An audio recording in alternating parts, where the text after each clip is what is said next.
Assalamualaikum warahmatullahi wabarakatuh. Shalom, Om Swastiastu, Namo Buddhaya, dan salam kebajikan untuk kita semua.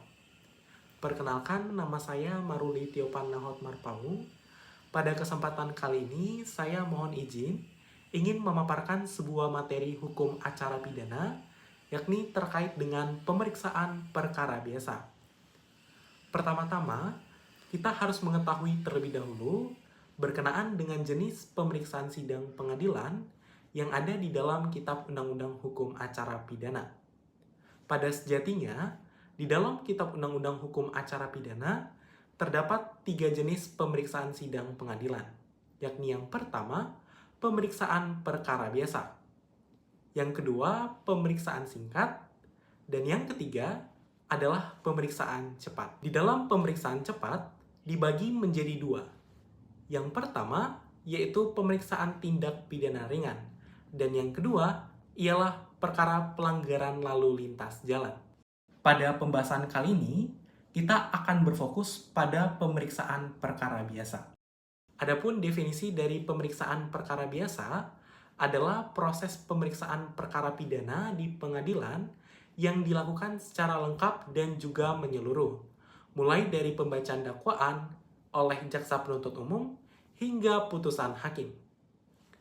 Pun jenis pemeriksaan ini digunakan untuk tindak pidana yang tidak sederhana dan juga yang tidak termasuk kategori cepat, singkat, atau acara khusus. Selanjutnya, berkenaan dengan dasar hukum dari pemeriksaan perkara biasa, diatur di dalam pasal 152 sampai dengan pasal 193 Kitab Undang-Undang Hukum Acara Pidana. Selanjutnya, ciri-ciri dari pemeriksaan perkara biasa ada 4. Yang pertama adalah digunakan untuk perkara pidana berat atau menengah.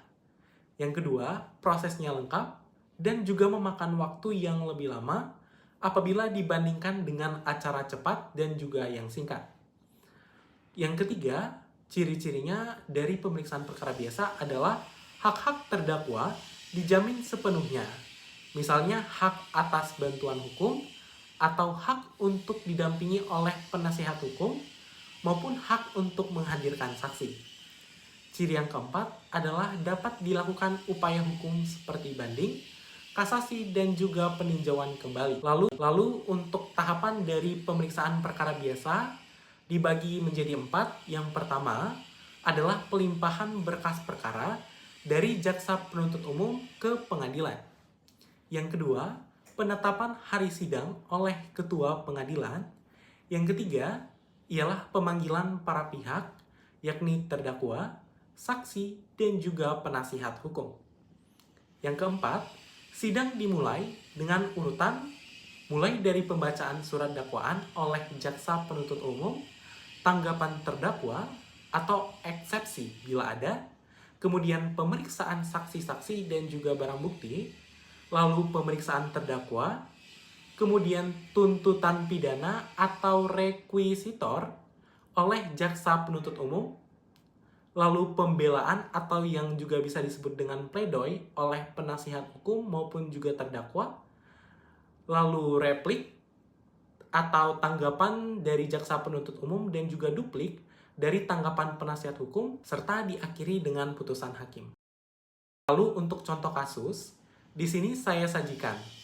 Misalnya seseorang didakwa melakukan pencurian dengan pemberatan pasal 363 Kitab Undang-Undang Hukum Pidana. Dikarenakan ancaman hukumannya lebih dari 1 tahun, maka ia diperiksa dengan acara biasa. Baik, demikian pemaparan materi yang dapat saya sampaikan. Kurang lebihnya mohon maaf, dan harapannya pemaparan materi ini dapat bermanfaat untuk kita semua. Wabillahi taufik wal hidayah. Wassalamualaikum warahmatullahi wabarakatuh. Shalom, Om Santi Santi Santi Om. Namo Buddhaya dan salam kebajikan untuk kita semua. Sekian dan terima kasih.